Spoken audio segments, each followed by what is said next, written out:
तुम्हारी जय जय हो गुरुदेव तुम्हारी जय जय हो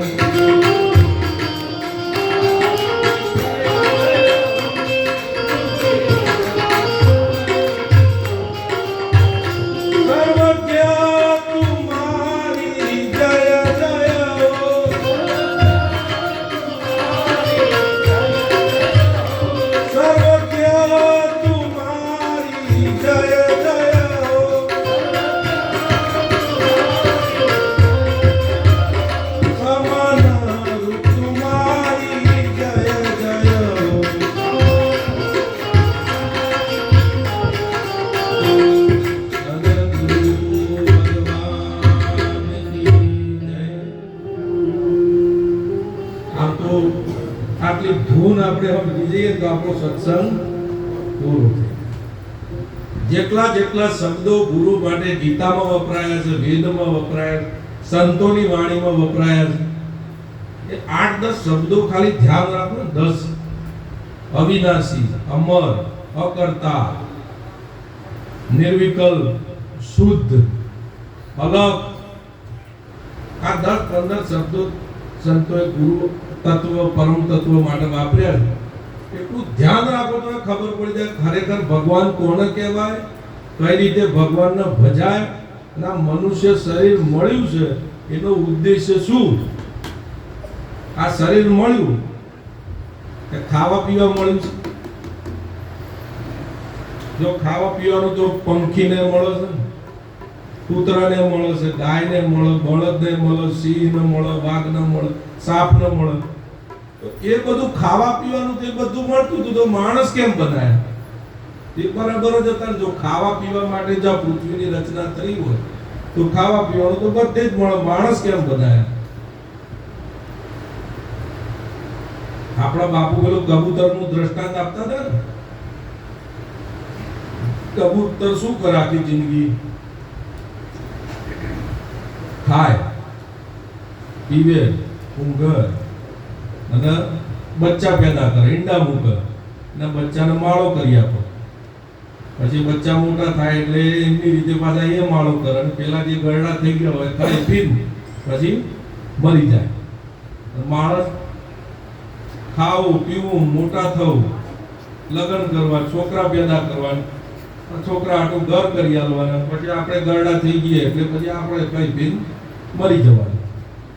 જો કબૂતર એટલું જ કરે છે અને માણસ એટલું જ કરે છે એટલે કાં તો કબૂતરનો માણસ કહેવાય, કાં તો માણસને કબૂતર કહેવાય. એમાંથી નક્કી કરવું પડે ને. કારણ કે આપણી પાસે વિવેક, બીજી યોનિઓમાં વિવેક નથી. આપણી પાસે વિવેક, સાચા ખોટાનો વિવેક છે ને એટલે મનુષ્ય યોનિ પ્રધાન બતાવી. હવે કબૂતર જેટલું કરતા હોય એટલું જ આપણે કરીએ તો પણ ડાયરેક્ટ કોઈને કહેવાય નહીં. આપણે એવું બાપુ એવું કહેતા કે કબૂતર કોઈ કહેવાય નહીં પણ છે કબૂતર જ. એટલું જ કરતા હોય તો કબૂતર જ કહેવાય ને. એટલે ખરેખર મનુષ્યની ફરજ શું એના પર આપણે વાત કરીએ કે ભક્તિ કઈ રીતે થાય, પરમાત્માને કઈ રીતે પ્રાપ્ત કરાય. કઈ થોડું આપણે વાંચી લઈએ કિશન બાબજી માંથી. સુરતાઓ લાગી જેની ભ્રમણાઓ ભાગી, સુરતાઓ લાગી જેની ભ્રમણાઓ ભાગી, સુરતા લાગી રે સંતને લાગી, સાધનો ત્રાસ જેને દુનિયે નવધર્યો, સાધનો ત્રાસ જેને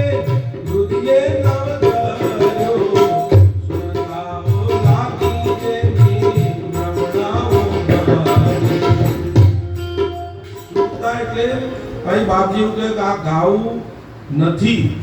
આ જે વાણી છે ને આપણે બોલીએ અત્યારે હાલ આપણે ગાવું નથી, સમજવું છે.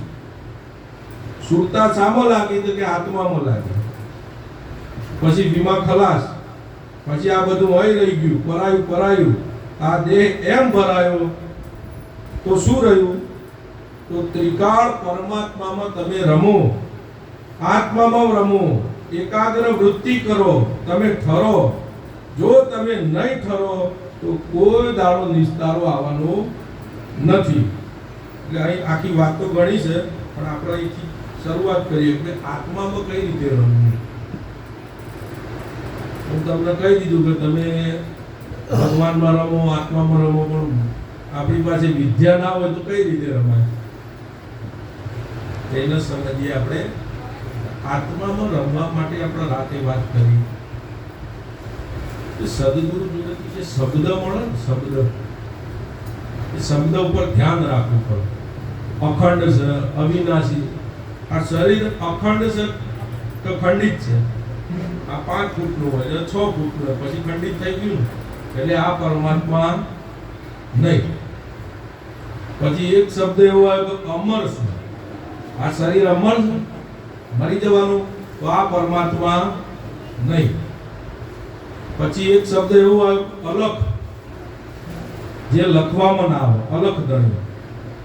એટલે આ શરીર તો લખવામાં આવે ને, આવું છે, કાળું છે, ધોળું છે, પીળું છે, જાડું છે, પાતળું છે.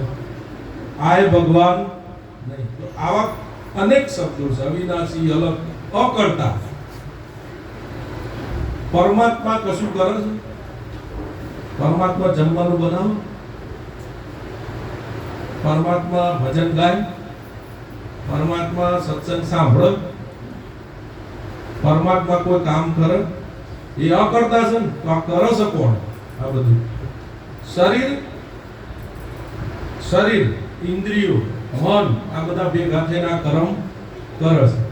આ ધ્યાન રાખો તો આત્મામાં ના રમાય. અર્જુનને ના કીધું ગુણ ગુણેશુ વર્તનતી. કૃષ્ણ ભગવાને રજો ગુણ હોય ત્યારે કમાવાના વિચારો આવે, સત્વ ગુણ હોય ત્યારે આ સત્સંગના, ભજનના, કીર્તનના આવા વિચારો આવે, તમો ગુણ હોય ત્યારે ભોગ ને ઊંઘ ને આળસ ને આવા બધા વિચારો આવે. તો એ બધા ગુણમાં વર્તન થાય છે અને શરીરમાં થાય છે. પરમાત્મા તો કશું કરતો નથી, ના પાડી ભગવાને. એ કશું કરતો, એ અકર્તા છે. જ્યારે કોઈ પણ કર્મ કરીએ છીએ ત્યારે આપણે શું કહીએ છીએ? મેં કર્યું. તો પછી આત્મામાં રમો છો કે દેહમાં રમો છો? આપણી સુરતા ક્યાં લાગી છે? દેહમાં લાગી છે. તો આત્માનો જે પાવર કો, શાંતિ કો, એ મળે નહીં. તો જેટલું અર્જુનને જ્ઞાન આપવામાં આવ્યું ને, અર્જુને પહેલા તો સમજણમાં આવી, પછી આચરણમાં મૂક્યું હશે ને, ત્યારે જ એને છેલ્લે ખબર પડી હશે ને. નષ્ટો મોહ સ્મૃતિ લબ્ધવા, એટલે મોહ નષ્ટ થઈ ગયો મારો. હું અર્જુન છું, હું આત્મા, હું મરતો નથી, જન્મતો નથી, કોઈને મારતો બી નથી. પેલા ના પાડતો તો હું મારું નહીં. આ લોકો જે ભગવાનને સમજણ હતી ને, પછી અર્જુન નહીં આવી ગયું. ભગવાન કે આ બધા મરેલા જ છે, તું કશું કોઈને મારતો, પણ એનો કરતા ભાવ હતો ને, હું ના કરું. શરીર ભાવ હોય ને, એટલે કે હું ના કરું. પણ જ્યારે આત્મીય ભાવ બતાવે ભગવાને, મહેનત તો કરી ભગવાન, એટલે એક સીધી ભાષામાં કહી દઉં કે જેના વસ્તુ પ્રાપ્તિ હોય ને, આપણા ગુરુ, એ કૃષ્ણ જ કહેવાય. પણ આપણને ફિટ થાય, આપણે વ્યક્તિ જોઈએ. આપણે ભૂલચા પડે. એ તું સૌરાષ્ટ્રના હતા, ફલાણી નાતના હતા, સાધુ હતા, બ્રાહ્મણ હતા, એમના હગા થાય, એમના છોકરા, આપણે જે રીતે જોઈએ ને એવું તો આપણે હગાને, આપણે નાત જાત તો આપણે છે. તો ગુરુ કઈ રીતે ગુરુ કહીએ છીએ આપણે એમને? ગુરુ તત્વ અંદર છે એટલે ને. કોઈ શરીરથી તોડ ગુરુ હોય. અને ગુરુ આશીર્વાદ આપે, કોઈનું કલ્યાણ કરે તો શરીરથી કલ્યાણ થાય. શરીર તો જડ છે, આમાં ત્યાં 1 કલાક મૂકી રાખો, થાય? એના અંદરનો પાવર જોઈન્ટ કરે ને, અહીં ઉર્જા, તો કામ થાય ને. એટલે મૂળ કલ્યાણ કોનાથી થાય છે? ગુરુથી, પાવરથી. પણ આપણી દ્રષ્ટિ કેટલા રોકાય છે? શરીર ઉપર. શરીર ઉપર રોકાય ને તો એ પાવર મરે છે, જન્મ છે. પાવર મરે, જન્મ ખરો? પાવર તો હોય જ ને. તો પાવર જતો રહે, શરીર જયું ને. આપણે કોને માનતા? શરીરને માનતા હતા, પાવરને માનતા હતા? શરીરને. તો આપણા માટે બધું પૂરું. જો પાવરને માનતા હોય, પાવર હાજર જ છે. પાવર કહેવાય જો એવું તો કહેતા હું આ ટેકરી છોડી કોઈ જવાનું નથી, આપણે ત્યાં કરવું હોય જ રવાના પાવજી. આપણે શરીરથી જ જોઈએ ને. એવું હોય કોઈ વ્યક્તિનું શબ્દ ઉપર પૂરું ધ્યાન રાખવું જોઈએ. શું કહેવા માંગે છે? ટેકરી પર નહીં, આખા વિશ્વમાંથી થઈ જાય નહીં, અખંડ છે. આ વાત ના થઈ? અખંડ સ્વરૂપ તમારી જય જય અખંડ છે. તમારા ઘેરે હાજર હોય, રાતે હાજર હોય, દિવસે હાજર હોય. જ્યારે ઉતરાય તો અમારે કશું કામ નથી, એકદમ શાંત થઈ બે જો પાવર ના મળે. હવે તમે પાછા આજે તમને ટાઈમ મળ્યો 2 કલાકનો, પછી તમે ટિકિટ લઈને પાછા અહીં આવો તો આનંદ તમને શાંતિ મળે, તો એ તો ભગવાન દૂર કહેવાય આપણાથી. આ ગુરુદ્વાર કહેવાય. બાપજીનું એ શરીર છૂટ્યું, આ શરીર દ્વારા આપણને માહિતી મળી ગુરુની. હવે ગુરુ આપણી માટે વ્યાપક છે. પછી ભાવના કરો તો શરીરથી પણ મળે, એ રીતે બી થાય. બાપુએ સત્સંગ કર્યો ને, સગુણે નહીં, નિર્ગુણે નહીં. સગુણે છે, નિર્ગુણે. તમે જેવી રીતે માનો એવી રીતે છે. એવું નથી કે આ રીતે જ ખંડન મંડન હોય નહીં. આપણે મૂળ વાત એ હતી કે કંઈ પણ કરીએ તો આપણો કરતા ભાવ જતો, ખાઈએ તો એ થાય કે મેં ખાધું, આજે મેં ધરણ ખાધું, આજે મને ભૂખ ઓછી છે. શરીર આખો દિવસ શરીરના ગુણ ગા ગા ગા ગા કરે, એટલે શરીર ભાવ વધે છે, આત્મીય ભાવ વધે છે. શરીરનો ભાવ વધે છે, અને પછી દુઃખ આવે એટલે ભગવાન, હે ભગવાન હા હું જોજે. પણ આખી જિંદગી ભક્તિ શરીરની કરી. જેને પોકાર પાડ્યો, દ્રૌપદીએ પોકાર પાડ્યો તો આવી ગયા. જેને ગોરા કુંભાર આવી ગયા, બાપુએ વાત ના કરી. પણ એ કયો નાતો હતો? શરીરનો હતો કે ભક્તિનો? ભક્તિનો. ભક્તિનો બીજો અર્થ શું થાય ખબર? આત્મા, પ્રેમ, જે નામ આપવું હોય. ભક્તિ એટલે કરીએ ને ભક્તિ ના કહેવાય. ભક્તિનો અર્થ થાય ભગવાન સાથે જોડાવું. આપણે ભગવાન સાથે જોડાયેલા છે, શરીર સાથે જોડાયેલા છે. શરીર સાથે તો ભક્તિ કહેવાય. સવારે ઉઠીને એક માણસ 4 કલાક સુધી દીવાબત્તી કરે, અગરબત્તી કરે, અને શરીર ભાવથી કરે કે મેં અગરબત્તી કરી દીધી, મેં દીવા કરી દીધા 2 કલાક સુધી, તો શરીર ભાવથી ભક્તિ કરી. તો ભગવાન સાથે કનેક્શન થયું, શરીર સાથે. શરીર સાથે તો એને કોઈ બેલેન્સ મળે? કોઈ બેલેન્સ મળે? તમે રોહિદાસ બાપુની વાત સાંભળેલી છે ને? દ્વારકા જતા હતા કે લો આગે ભગવાનના હાથમાં ચાલજો, બધા જતા હતા ને સંગ લઈને. સાંભળેલું છે ને? તો જે રોજ દ્વારકા જતા હતા એમને એવું કે ભગવાન કઈ હાથવાટ લેતા છે.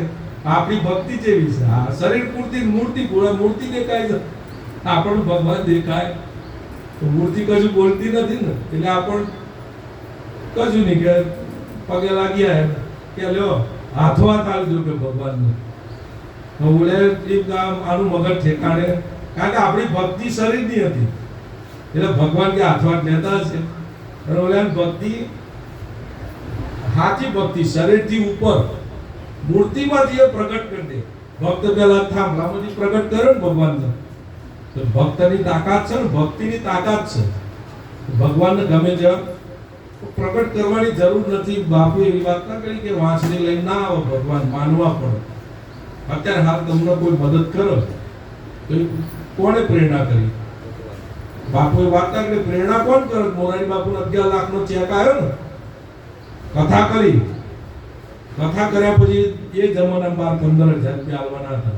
15,000 હતા તો 1975-76 ની વાત છે પહેલાની. 12,000 એટલે કે હવે શું કરશું? આપણું ઘર વેચી મારો કે પૈસા ચૂકવી દેવા પડે. તો બાપુનો એક વિશ્વાસ હતો, એટલે એક પૈસાદાર વ્યક્તિને ભગવાને પ્રેરણા કરી, એ ચેક આપી ગયો. એ જમાનામાં કોઈ એવો વિશ્વાસ તો 11 લાખનો ચેક આપી જાય કોઈ.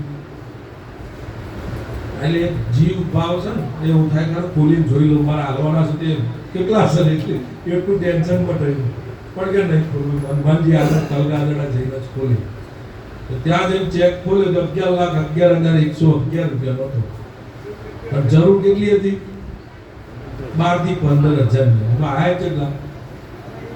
એટલે કહેવાનો મતલબ કે એમના ભગવાન આવે ને આપણે ના આવે. ભગવાન કઈ કોઈને વિચારતા રાખે છે, પણ આપણો નાતો શરીરથી. જે કરીએ શરીરથી જ કરવાનું. ગમે તે કર્મ કરો શરીરથી, કોઈ પણ ગુણ પરમાત્માનો જોડાતો નથી.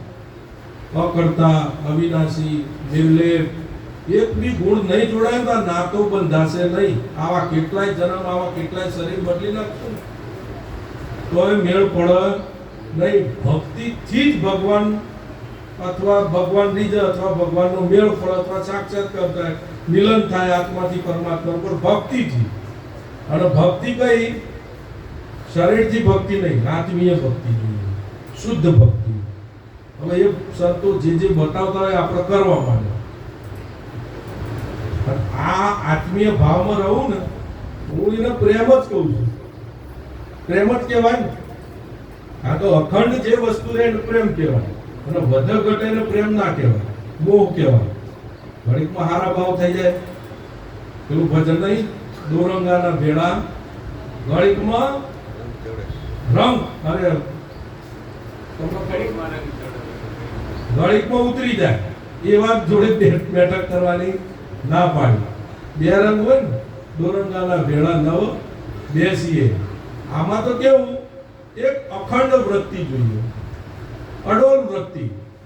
ભિખારામ બાપુ નથી કે આમ ખખડાટીને માઇક તૂટી જાય, અડોલ વૃત્તિ જોઈએ. કે અડોલ વૃત્તિ તૂટવી ના જોઈએ.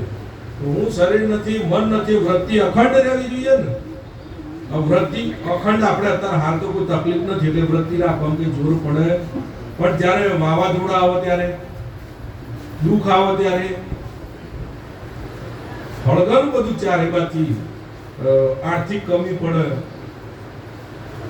ભૌતિક કમી પડે ને, દેહમાં કઈ દુઃખ આવ્યું, કઈ આધ્યાત્મિક દુઃખ હોય, પણ ત્રિવિધ તાપ કીધા ને. હવે એવું આવે ત્યારે વૃત્તિ જાળવી રાખવી. એટલે એના માટે સોબત કરવી પડે કોઈ સાચા સંતની, તો આવા ગમન મટી જાય ને. સાચું સમજવું હોય તો સોબત રાખવી જ પડશે કન્ટિન્યુ. કાં તો આપણો સોબત આત્મા સાથે થઈ જાય તો બહારથી જરૂર નથી પછી. પણ જ્યાં લગી આત્મા સાથે આપણું કનેક્શન ના થાય ત્યાં લગી કોઈ સમજેલા પુરુષનું સાનિધ્ય જાળવી રાખવું જોઈએ. કેમ કે હજુ આપણામાં વિવેક, સ્થિરતા, અખંડતા છે નહીં. એટલે સંતોએ ભજનમાં કીધું છે, સંગત કરોની નિર્મલ સંતરી મારી હેલી. હેલી એટલે સુરતા, આપણું ધ્યાન. બાપુ એવું કહેતા હતા ને કે તમને પ્રેરણા પણ કરે ત્યાં જવાની. મહાપુરુષ હોય ને પ્રેરણા કર, ત્યાં બોલાવો, એના મેં પાવર હોય. બાપુ અમે રવિવારે આવતા એવું કહેતા ગઈ મારી મરજી છે ને એટલા જ આવે છે. એની પ્રેરણા હશે ને, પણ આપણને સમજણ નહીં, અજ્ઞાન. એટલે કે હું આશ્રમ જાઉં છું, હું ટેકરી છું, એટલે આપણે આ વરગાડ કરે છૂટતો તો ભાઈ ભગવાનની કૃપા છે એટલે આ સત્સંગ મળે છે. આવું ભાવ થતો જ્યાં જુઓ તો અહંકાર જ આગળ આવે. સંગત કરોની નિર્મળ સંતરી મારી હેલી, આવાગમન મિટ જાય, આવાગમન મિટ જાય.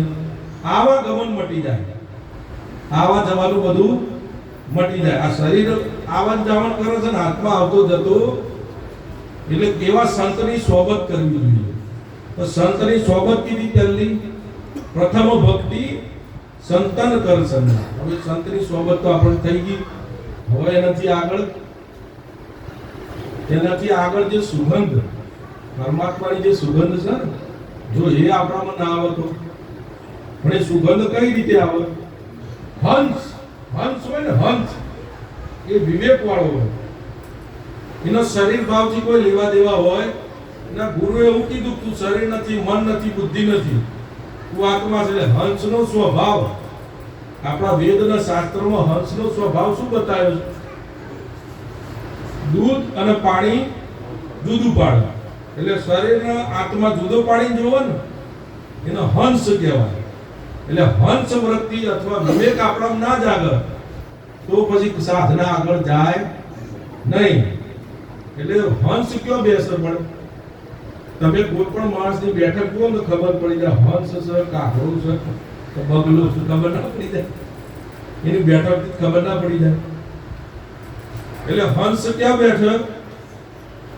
ચંદનના ઝાડ ઉપર એવું કીધું ભજનમાં. ચંદન ઉગ્યો રે હરિએ બાગ મે મારી હેલી, હંસલો બેઠો ડાળ, હંસલો બેઠો ડાળ. ચંદન ઉગ્યો, જે વિવેક વૃત્તિથી આપણી અંદર સુગંધી આવે ને, આનંદ, પછી એ બેસક્યો બીજી જગ્યાએ ના બેસે. કેમ કે હંસ હોય ને એને સુગંધી આવે પરમાત્માની. સુગંધીનો અર્થ એટલે અગરબત્તી ધૂપની એ વાત નથી કરતો. સુગંધીનો અર્થ એકદમ શાંતિ, શીતળતા, આનંદ. જ્યાં જાય ને એટલે મન બ્રેક થઈ જાય, વૃત્તિઓ શાંત થઈ જાય, એવી જગ્યાએ જઈને જ બે. હંસ કયો બેસે? ચંદનના ઝાડ ઉપર. આ બાગ એટલે આ પૃથ્વી છે ને એ બાગ છે. ત્યાં ચંદનનું ઝાડ એટલે કોઈ સંત, અને ત્યાંથી સુગંધી આવતી હોય એટલે એ વૃત્તિ, હંસ વૃત્તિ છે ને એમાં સુગંધી હોય.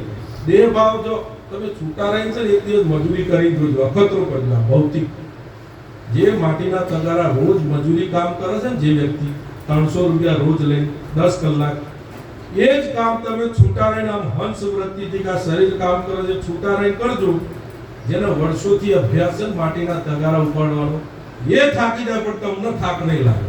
એવો પાવર છે આત્માનો. તો પેલો કે હવે બસ બહુ કરો, તમને એવું થાય કે હાલ મેં કશું કામ જ નહીં કર્યું, એટલો પાવર મળે આમાં. પણ જો શરીર ભાવથી કરીએ તો પછી થાક લાગે, પછી છેલ્લે હુઈ જાય માણસ. આ જે બધા તૂટી ગયા સેવામાં, એમને કંઈક આ સમજાયું છે ને, તો સેવા તો શરીરથી જ થઈ ને. આપા ગીગાને આમ નથી કે માથામાં ત્યાં ચાંદાઈ પડી ગયા, પણ માથામાં ચાંદા પડી ગયા તા લગી એને જુદા રહ્યા છે ને.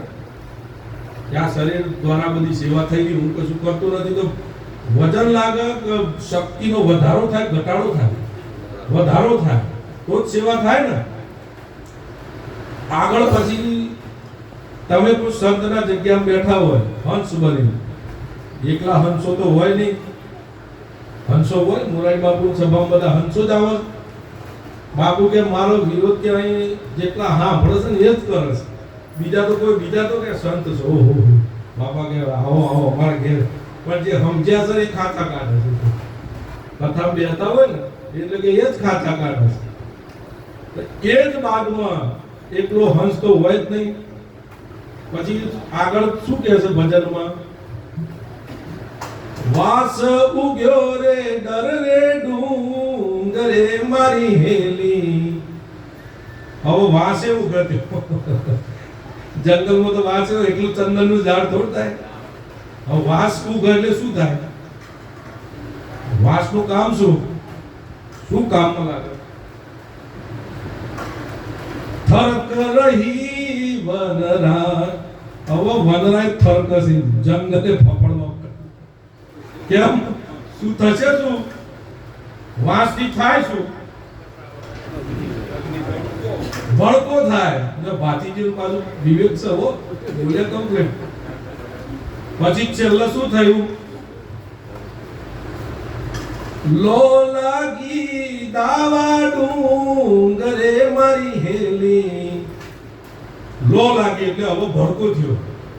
હવે ભડકો થયો ને તો વાંસ કેટલું હોય એની કેપેસિટી પ્રમાણે જ હોય ને.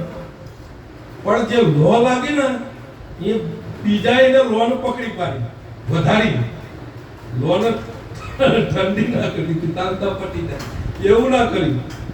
લો લાગી ડર રે ડુંગરે મારી હેલી.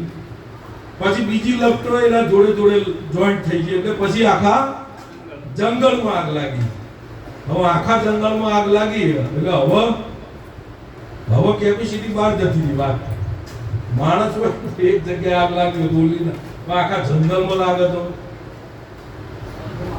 તમારે કોઈ જગ્યાએ કોઈ પ્રશ્ન થાય ને, એક વ્યક્તિ મરી જાય છે ને બરાબર, તો એનો ન્યાય અપાવવા એનો પરિવાર બહાર આવે. એનો પરિવાર બહાર આવે ને કે બીજી પાર્ટી વાળા હું જ વિચારો કે સારું સરકાર આપણી વિરોધમાં છે ને એના હાથે જોઈન્ટ થઈ ગયો એટલે વિરોધ વધે. વિરોધ વધે એટલે બીજું રાજકારણ હિન્દુએ લઈને આવે ને. અને પછી એમ કરતા ઓલે માટે ના ભેગા થયા હોય, એને છોકરો મળી ગયો છે પણ પોતાનું રાજકારણ કરવા પછી સભાઓ ભરાય, મીટિંગો ભરાય, પછી તો ઓહો 50,000 માણસ ભેગું થાય, આને ન્યાય આપો, આને ન્યાય આપો. કારણ કે એક ભડકો હળી ગયો ને, વાંસ હળી ગયો એટલે હવે બધું હળી ગયું. જેનો મેળ આવ્યો ને કે આ મોકો આવી ગયો છે, હવે કે તાવ આવી ગયો છે, બધું હળી ગયું છે કે હવે કે જંપ લાવી ગયો, આપણે છોડવું નથી. પછી હવે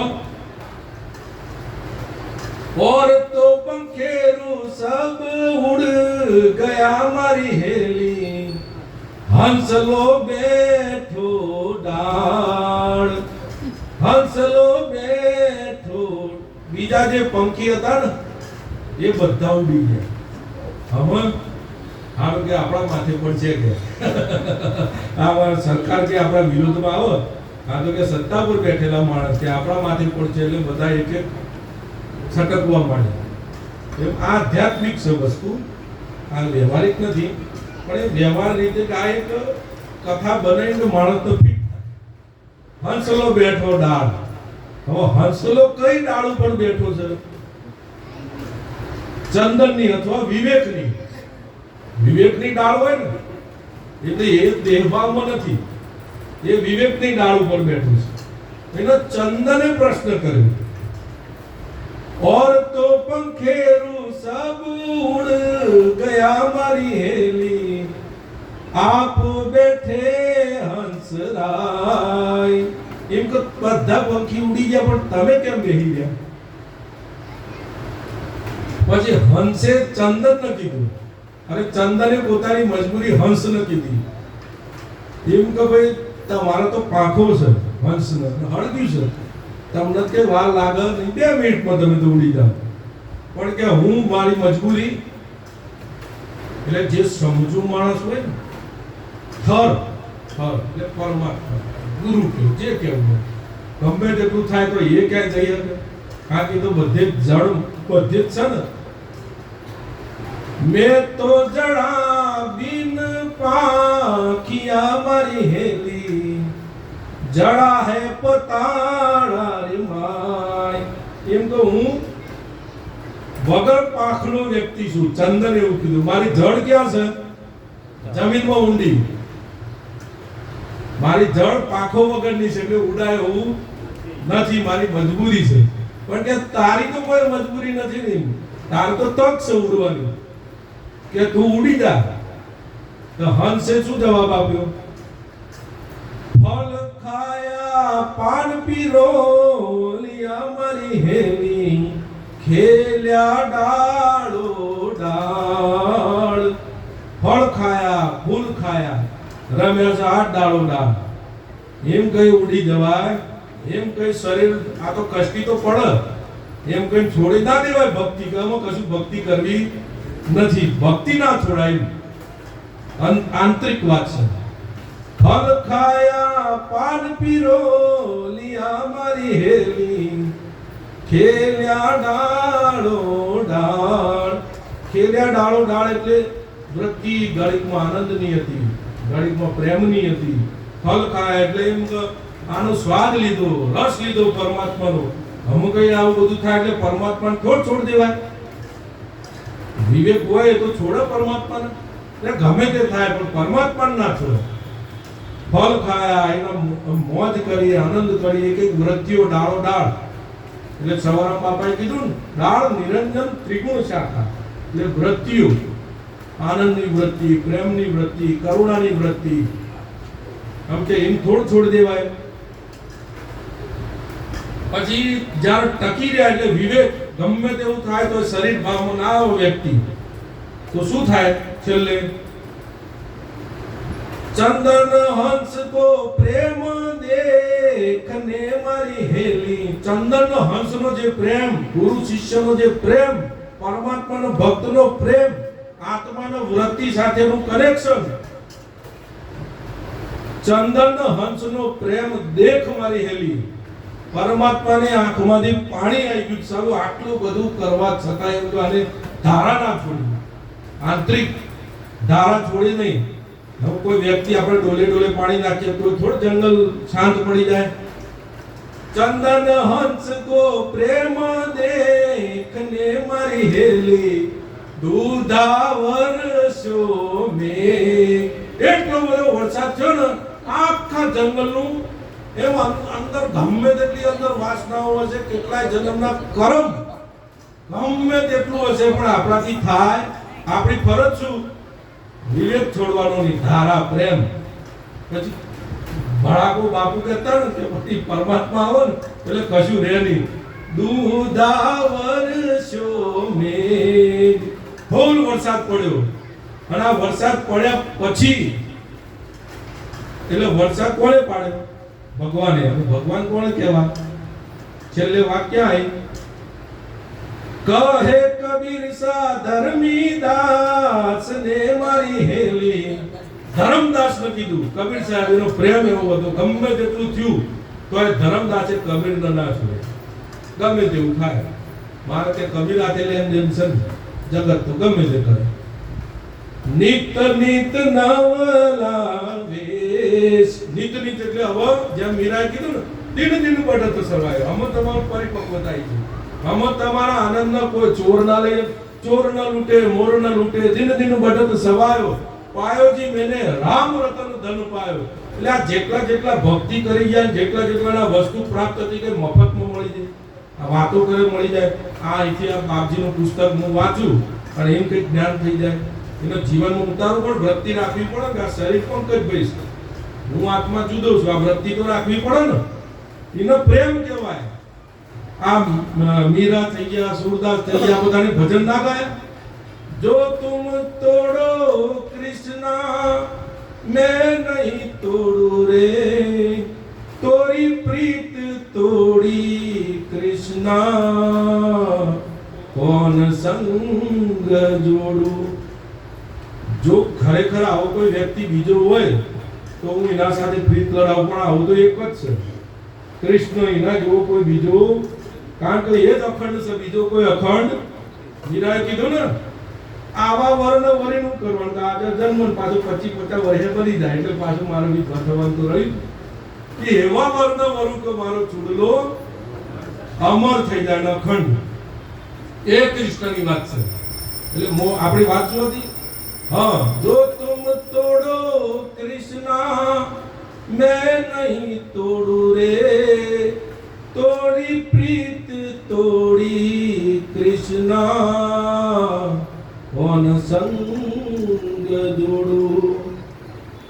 तुम बैठा पुर मैं बनू दासी, तुम बैठा पुर प्रभु जी मैं बनू दासी.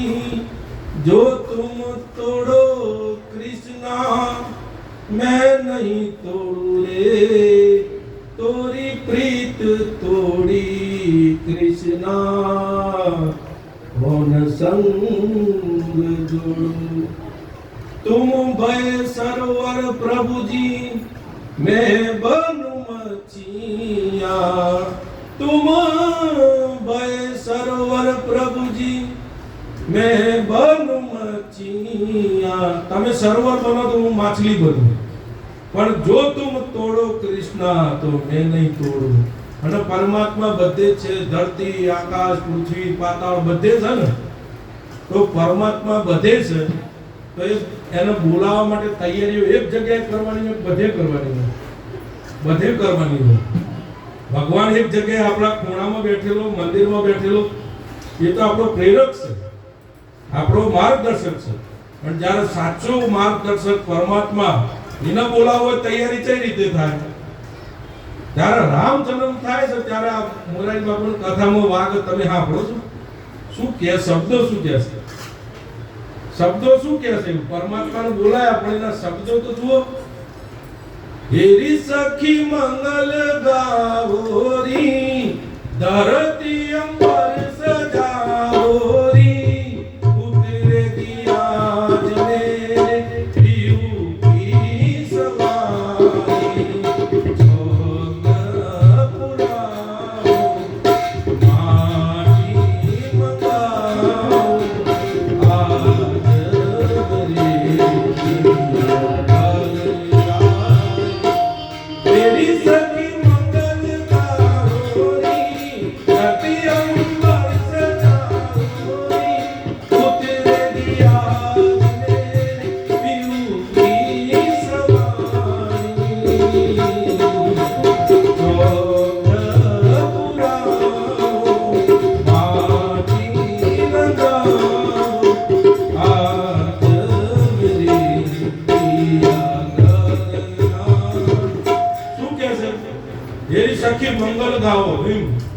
શકે, કોઈ તો સહની નહીં. જ્યારે ગાયા હશે તાળીના જોડે કોઈ તોડે છે.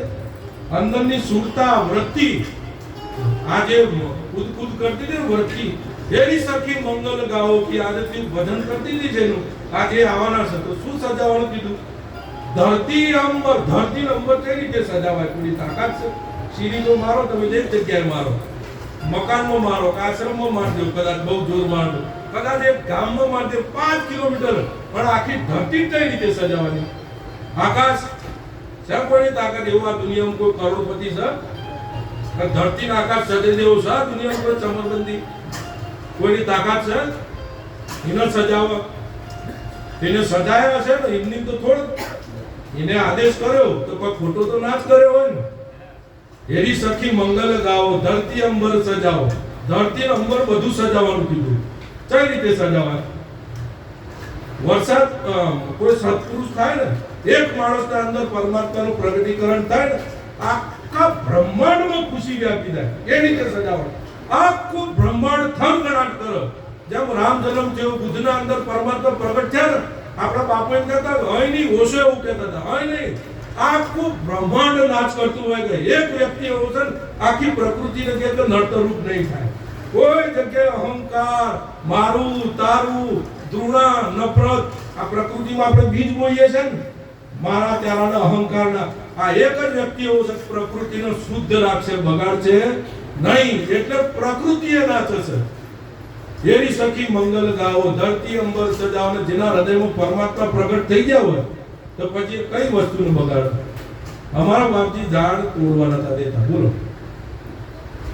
પણ આપણે તો અહીં કે પાયા પૂરવા આપી નાખો. આપણે તો એક સેકન્ડ ત્રીજી વાર કોઈ વિચાર જ કરતા નથી કે ભાઈ આ પ્રકૃતિનો જીવ છે. આને કેટલું પ્રકૃતિએ જતન કર્યું, આપણે શું કર્યું? પાણી પાડ્યું, સૂર્યએ પ્રકાશ આપ્યો, મોટા કર્યા. આને એક ઝાટકે ઉડાડી દેવા, થોડો વિવેક તો કરવો જોઈએ ને. કેવી રીતે બધું સમજી જજો. વાત બહુ લાંબી કરવી નથી, આટલી તો બહુ થઈ ગઈ. આટલું સમજી જાય ને, આટલું તો આ જન્મે એક જન્મે વધારે પડી જાય, આ જન્મે ઉદ્ધાર થઈ જાય. એમ ગુરુના આગળ રાખી, જેની જે ધારા હોય, પ્રેમની ધારા હોય, કર્મની ધારા, નિષ્કામ ભાવે, કોઈની જ્ઞાનની ધારા હોય, કોઈ શરણાગતના માર્ગે હોય, જેની જે ધારા હોય આપણે ધ્યાન રાખવાનું. હંસ વૃત્તિ રાખવાની, નુકસાન નહીં કરવાનું કોઈ જગ્યાએ. તો એક દિવસ પરમાત્મા રાજી થશે. વરસાદ પડશે અંદર, આ નહીં, અંદરથી બધું હળગી જવાનું, શાંત થઈ જશે. હળગશે ને એ બધું શાંત થઈ જશે, શાંત. અને આમ જોવા જઈએ તો ખરેખર પ્રેમ હોય ને, એક વખત ખાલી ગુરુને યાદ કરો ને તો સન્નાટું થઈ જાણતા કરવાનું. કારણ એની સ્મૃતિ જ કાપી છે. નષ્ટો મોહ સ્મૃતિ લબ્ધવા. સ્મૃતિ થાય ખાલી. કેમ? તમે કોઈ વ્યક્તિનું સ્મરણ નથી કર્યું, વ્યક્તિના પાછળ એક અસ્તિત્વ કામ કરતું હતું. ખાલી યાદ કરો તોય સન્નાટો થઈ જાય, અંતઃકરણ શાંત થઈ જાય, એકદમ કલબલાટ છે ને બધી બંધ થઈ જાય. અને આ થાય, આ કોઈ રમત ગમત નથી, આ કઈ વક્તવ્ય નથી ગમે તેમ બોલી નાખવું. રામકૃષ્ણ પરમહંસદાસ માતાજીનું નામ લે ને તરત સમાધિ. કેટલો પ્રેમ! નામ જ લેતા ને. સત્સંગ કરાવવો હોય રામકૃષ્ણ પરમહંસ જોડે તો શરત પેલી લખી લેવાની, ભગવાનનું કોઈ નામ લેતા, ભગવાનમાં મહાકાળીનું કોઈ નામ ના લેતા. અને મહાકાળીમાં એટલો પ્રેમ, જો નામ લીધું તો જય વાત, સિદ્ધિ, સત્સંગ વચન બંધ, સન્નાટો. એમ ગુરુને એક જ વખત, આપણા બાપુ એવું કહેતા કે ખાલી એક વખત રામ બોલે ને ત્યાં તો પ્રાણ છૂટી જાય. કે એક વખત ખાલી ગુરુને યાદ કરે ને દિલથી, હે કીર્તન, કે આટલું બોલતો તો સમાધિ લાગી જાય, માણસ શાંત પડી જાય. 2 કલાક 4 કલાક સુધી તો બોલવાનું ના હોતું, એકદમ અંતઃકરણ શાંત થઈ જાય. આ પ્રેમ સમાધિ છે. અત્યારે આપણી પાસે સમય નથી, એ તો વાત કરો જે બાપુએ ભજન બનાવ્યું છે. પ્રેમ સમાધિ પાવે દાસ નારાયણની વિનતી, મોર મુકુટ ચડાવે સખી રે મન શ્યામની યાદ સતાવે. યાદથી સમાધિ થાય. આ બાપુના પ્રમાણ છે ભજનમાં. કામકાજ કરું ત્યારે શ્યામ સતાવે. સન્નાટો વાગી જાય તો કામમાં મન લાગે, શ્યામ સતાવે. અને શ્યામ એટલે આંતરિક. કામ કાજ કરું ત્યારે શ્યામ સતાવી, એ પાલવ મારો પકડી લઈને, પાલવ મારો પકડી લઈને મને બહારથી અંદર બોલાવે, શ્યામની યાદ. શ્યામની યાદ એટલે અંદર આત્મા પરમાત્મા કામ કરતો હોય ત્યારે વૃત્તિ ગયો, સુરતા ગયો, મન ગયો બહાર ભમતું હોય ત્યારે ભગવાન યાદ કરાવે. સતાવે એટલે ઠંડક આવે એટલે માણસ શું થાય, છોડીને પાછો ઠંડકમાં જ જતો હોય. કોઈ પણ માણસને વ્યસન થઈ ગયું હોય તો બધું કામ થોડી પહેલું લગાવી દે, એટલે ફફડાટ થાય. એમાં એવું જ છે, અંદર વ્યસન થઈ ગયું પછી ક્રિયામાં રુચિ ના રહે, પછી જાહેર પબ્લિકમાં રુચિ ના રહે, એકાંત થઈ જાય. એટલે વાતનો અહીં વિરામ રાખીએ. એક ભોજપુરી સંગીત છે એનો આટલો ટુકડો ગઈ મારી વાતનો વિરામ આપું. બિહાર છે, બિહારની ભાષા આટલો ટુકડો છે. આખું છે તો ગીત છે પણ આપણે ભજન કહીએ છીએ, આટલું જ છે. પણ વાતનો વિરામ આપી દીધો એમ કે ગુરુ આપણે પ્રગટ શરીરે હાજર નથી, એમ તો કોને આનો ભાવ કરવા, કોને પૂછવા પ્રશ્ન.